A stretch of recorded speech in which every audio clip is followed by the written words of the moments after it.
Full TT. Full TT. Okay, Full rich TT auntie. mode. Shout out to all the rich aunties in the house. I'm trying.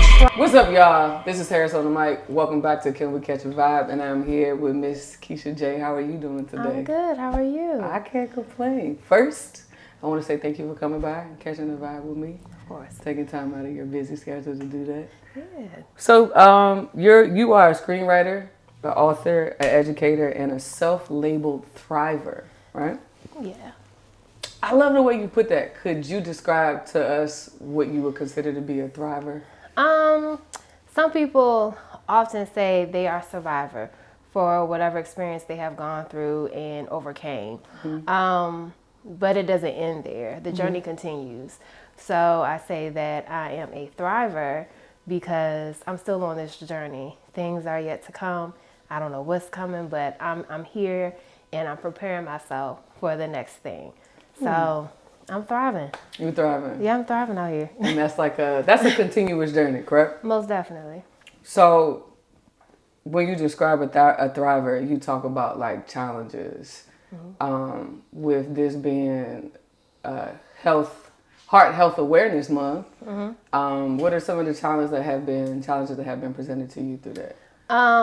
Well, just to let the audience know, mm-hmm. I do have a heart condition. I have been, I guess you would say, hey, Bella girl. It's my dog. You have a dog. She has a dog. But I was diagnosed with a heart disease when I was 10, actually. And that came about at that time. I was doing ballet, jazz, and tap, and I kept complaining about my chest hurting, like chest tightness, and I had asthma already, so, I was like, this doesn't feel like asthma. So my mom talked to my grandmother, who was a nurse at the time, and she basically said that our family had, or has a history of heart disease, and that I should go to a cardiologist.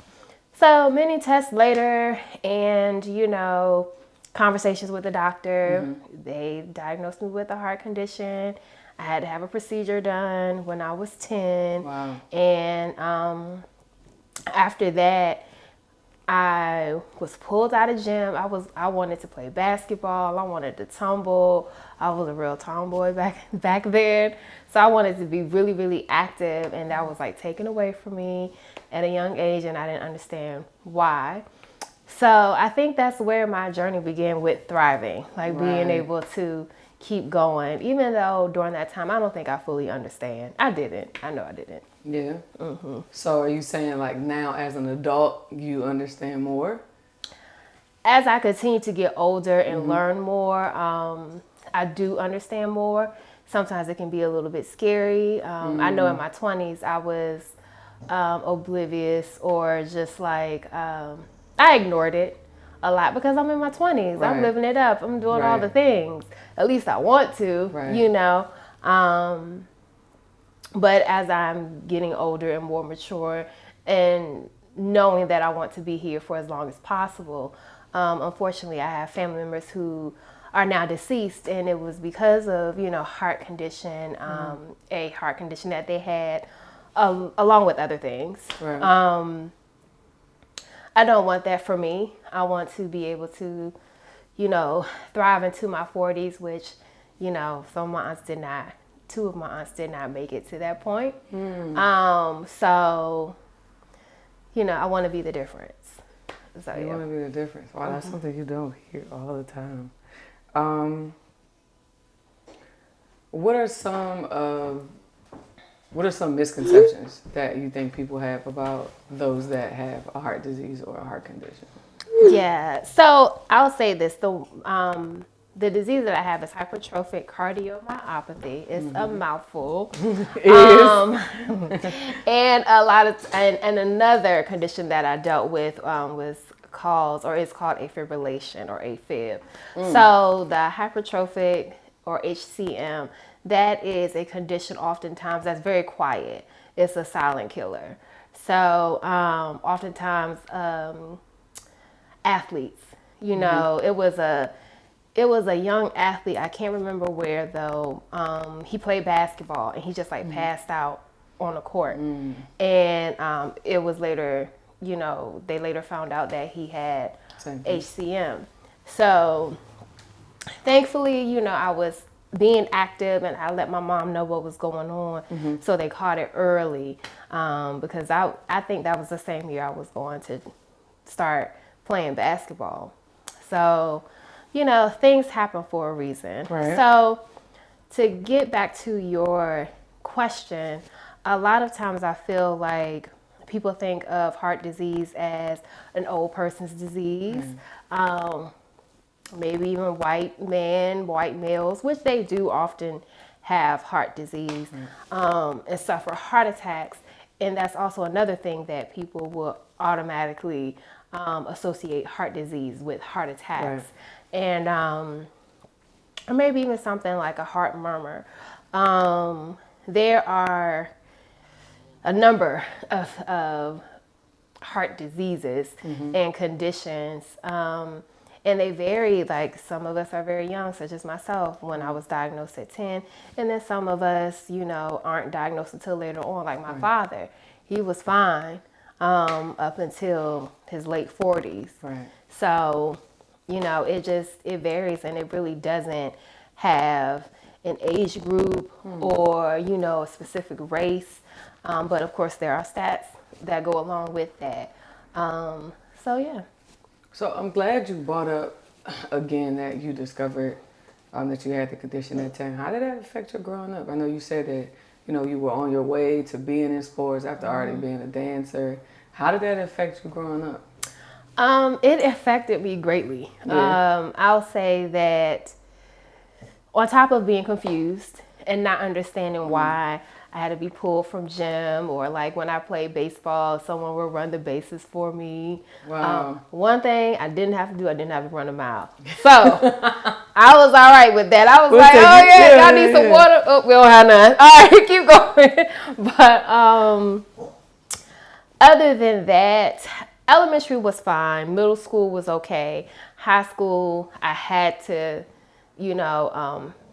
have a gym class because that was a part of our credits. So that is when people saw, like, you can't do this. Like, why you always sitting out when we run this or when we do this? It wasn't just a form anymore. You could see it. Yeah. So they automatically knew that I was different. And who wants to be different in high school? Right. Nobody wants to be different in high school. Nobody wants to be different. And I don't want to explain this because 16-year-olds do not understand this. So I didn't understand it. Right. So I was just like, well, I just can't. So it was crazy. Like, all right. And I think with that, I got upset about it because, again, I'm different. Like, I already had a number of things going on. I was just I was so tiny. I was skinny. So that worked against me. On top of this, I was like, oh Lord, come on now. Like, I can't have this. Yeah. So, I think that was like the beginning of knowing that I was different and not really liking it. Yeah. Do you still feel that same way now as an adult? Sometimes I do. Let's keep it real. Sometimes, right? Yeah, sometimes I do. Because sometimes I just want to just do stuff. Whatever, just do whatever. Be, I guess reckless, like, and then wake up the next day and be like, all right, I made it. I did it. I can do it. It's like, I'm up here like, all right, I got to make sure I'm hydrated. I got to make sure this is this and this. And I can't do that because, So it's kind of like certain things you want to do that you can't do or you shouldn't do because you have to be mindful of that. Yeah. And I mean, not necessarily saying that they're all good things because they're not necessarily. Well, right. You live life. I kind of want to ask you what kind of things. No, we're not. Okay, we're grown here, right? Does it affect your sex life? We're going to plug that one in there. Oh, no. Not at all. Not at all. No. Okay. No. Okay, we are grateful. Not on that time. And for that, we're grateful. And it's crazy because, like, honestly, and I'm not saying that, like, your heart condition is something, like, not to be, like, bothered or, you know, rubbed by. Because, I mean, it's your heart. It's not like, oh, I have a mole that if I walk too fast, like, it'll hurt. Like, it's like, serious thing. It's a serious thing. Mm-hmm. But I always think of, like, man, stuff could be worse. Like, you know, we could be tied down to stuff. Or, you know, like, I don't have a heart condition. I don't know what's wrong with my heart, but I don't have a heart condition. I don't have a heart disease. It's, you know, physically I'm fine, but my brain's a little different, right? Mm-hmm. So, like, having those diagnoses, and you kind of have this moment of like, or this feeling of like, why can't I just be regular? Mm-hmm. Or like, why do I have to be that? But I'm like, man, at least I'm in my right mind, right? Amen, yeah. Right? Yeah. It's amen, like, amen. Or is that, or I'm not like tied down, or, you know, I see people who, you know, I have a close friend who very young discovered he had MS. Mm-hmm. And at one point in time, he was a drummer and a very good drummer. And started noticing because like he couldn't keep his cadence anymore, and it was like it was throwing him off. Mm-hmm. Like he was lagging, but he wasn't lagging. So to be that young, to be a husband, to be a father, and he couldn't do certain things. I know by the time he was like 35, 36, he was like walking on a cane. Oh. And I'm just grateful that that's not the story for us. You know what I mean? Like, most definitely. That's pretty tough. Yeah. An author, mm-hmm. A screenwriter, yes, and an educator. Yes. It seems like you're really doing a thriving thing. I'm trying. You trying? I'm trying. Tell me about that. You're a screenwriter. Tell me about that. So recently well, not recently. The script was in the making prior to COVID. I think I started in 2018, 2019, I actually was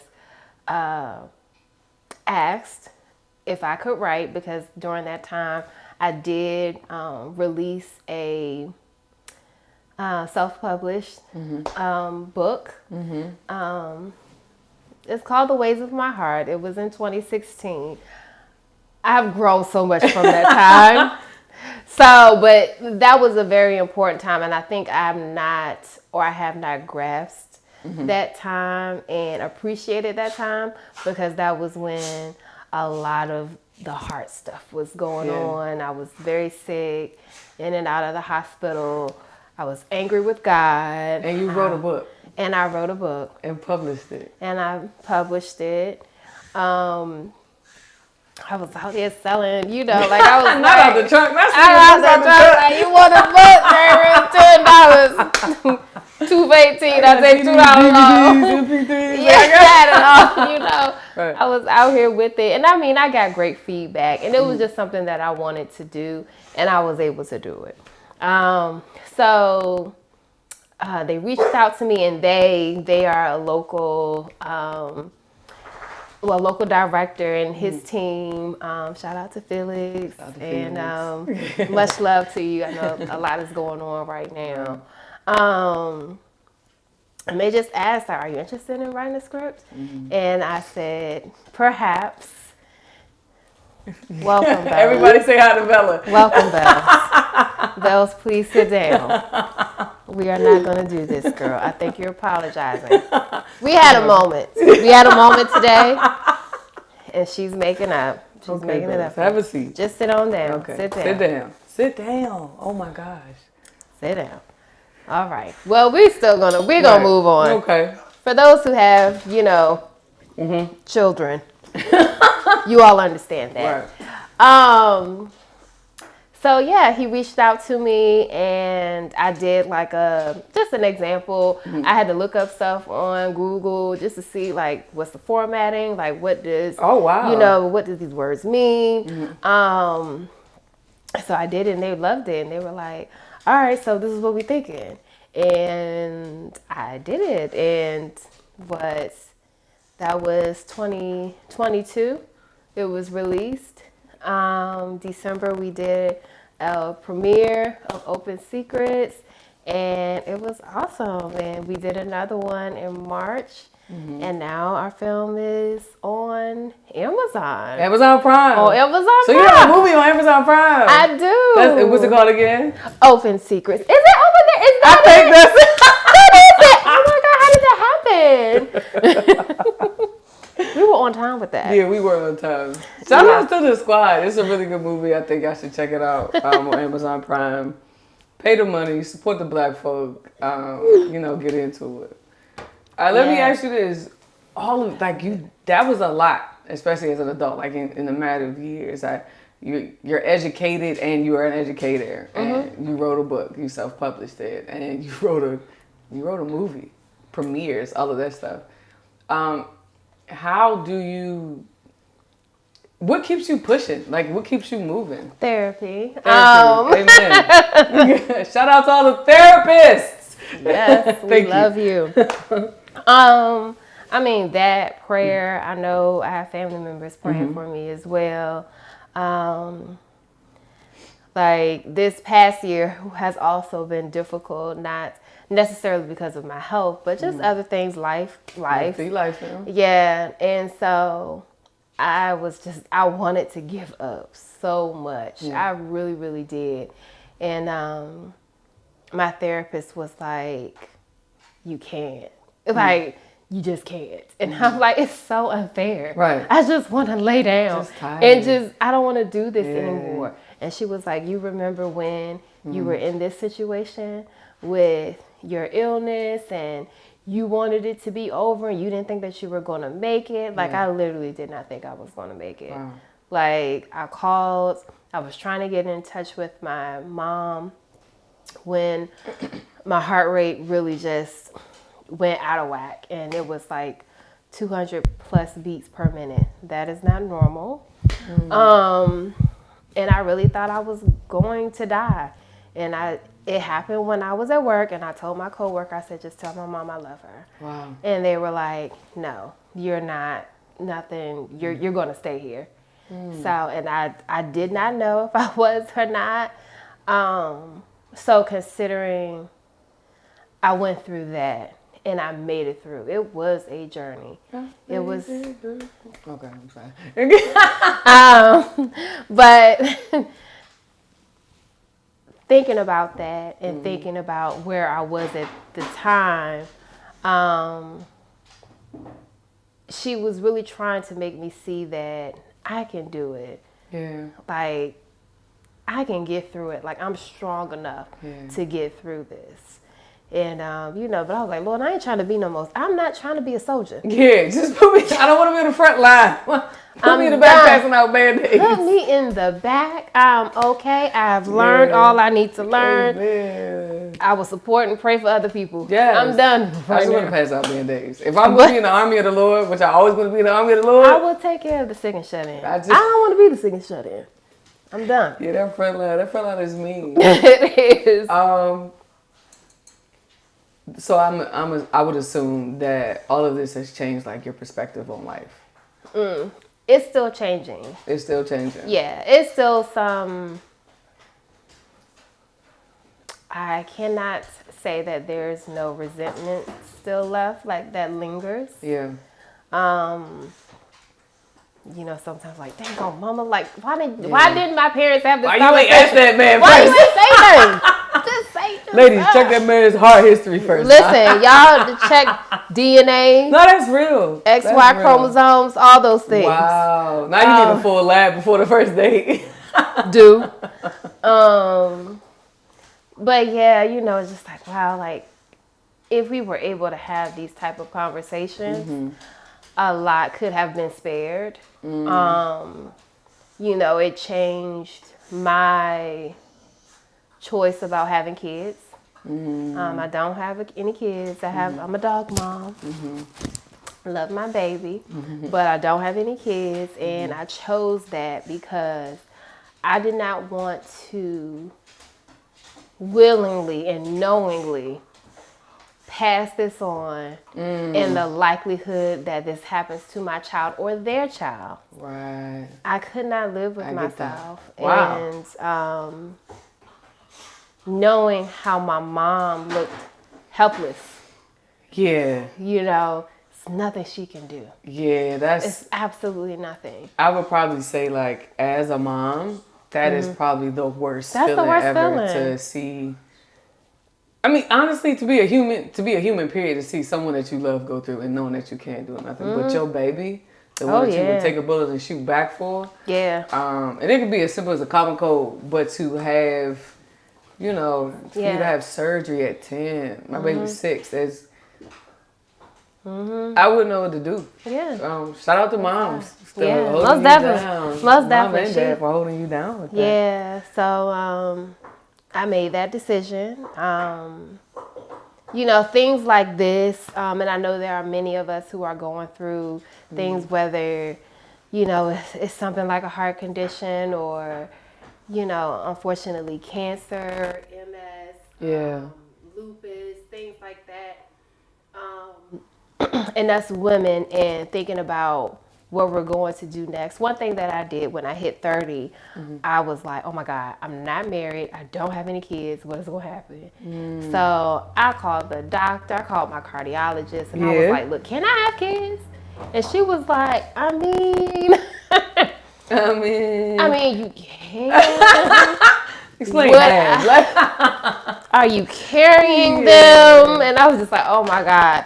So I went to Johns Hopkins. I did all this DNA testing, and I wanted them to see if they could find the chromosome, and they did. They actually found the chromosome. So if I wanted to have a child, I have to freeze my eggs, and then they could extract the chromosome, which is crazy. Yeah. But knowing that, I'm saying that to say, if anyone is out there watching this, it's possible. So look into that. Don't think like it's the end. So I did want to share that. But I'm choosing not to go that route. Full TT. Full TT. Full TT. Okay, full rich TT aunties. mom. Shout out to all the rich aunties in the house. I'm trying. I'm trying my best. I benefited very much so from my rich aunties. My sister's a rich auntie, so I love it. That made me forget the next question I was going to ask you. But if you had to the 10-year-old or the 12-year-old, to the 15-year-old girl or little boy who has, recently discovered that they have a heart condition, they have the same heart condition that you have, or let's just say an illness altogether, what would you say to them? You're not the only one. You are unique. You are special. And you're loved. It's not a curse. You didn't do anything wrong. And now you have to learn how to live a new normal. Here comes August. This is my dog, guys. August. Hey, Augie. Listen, we in the living room, so this is kind of like Yeah, we catching the vibe. We catching the vibe with the dog. As long as it's a vibe, it's fine. Say what's up to the people, Augie. Hey, Boogie. Hey, he got his red on too. Okay. Is there anything that Miss Keisha J is working on now? The writer, the author, the educator. What's next with Miss Keisha J? Right now, I am thinking they just gonna steal the show. Yeah, they just gonna steal the show. It's the doggy show with them. It is, but that's fine. Right now, I am working on. Well, I will say this: I have a goal, and that is to go back to school once again to get my law degree. So I'm putting it out there. Yes. By the time I am a certain age, I will go back to school and earn my law degree in education. I would like to be an education attorney. Wow. And I have written some things for film. Whether it's episodes, I can condense it to a film if I choose to. So I am looking to collaborate. So if you're a director or, of course, Felix, I'm always available. But, we out here. 2024. We trying to make Tyler. Ava. You know what I mean? Tyler. It's okay. What's my girl? Oprah, but what's my girl? I cannot even think of her name right now. Shorty from the Shy? Yes. Yeah, I know. Yes. I cannot. Oh my gosh. Don't do that. It's Lena Wave. Lena girl. Call me friend. I have a problem with Lena Waithe. Okay, we're not gonna I get don't into have a that. problem with her, but Your experience and mine are two totally we'll take different the check things. though. I'm not a part of that. Right. Maybe me saying that I don't really rock with Lena Waithe like that. Somebody will send it to her and then she will meet you and then boom. So I don't rock with Lena Waithe like that. I have a problem with that movie. And it was a lot. I have to figure out what movie this Sugar is not sure. I'm about to say Queen and Slim. You never seen Queen and Slim? Okay, we did, but we'll talk offline about that. Yes, we will. We will. Well, listen. I think the dogs are ready to move on. I really do thank you for coming by. I can imagine that this is not always the easiest thing to discuss. Oh, yeah. So to come catch a vibe with me and educate the people on, that you can live life and still have a full life, as long as you take care of yourself. I really want condition or no condition, diagnosis or no diagnosis, to take care of yourself is not, it's not something to be earned. It's not a privilege. Like, it's your right to take care of yourself, and you have to take care of yourself. Be it, just like you said, I think you mentioned saying staying hydrated, or I gotta take my meds. I gotta take my meds. You have to take your medicine, I don't people. Take my meds, You do. It's a downfall. So yes.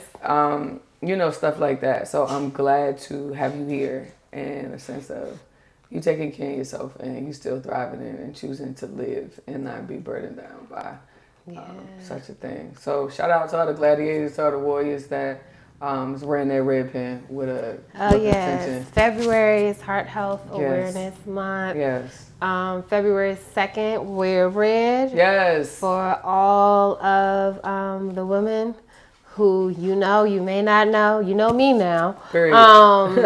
who are living with heart disease, and even those who have passed on. Yeah. So yeah. Well, thank you for coming to catch a vibe with me. Yeah. And thank you again. So, all right, folks, that's it. Thank you for stopping by and coming to catch a vibe with us in the living room. This is Harris on the mic with Miss Keisha J. And that's Bella in August. Thanks.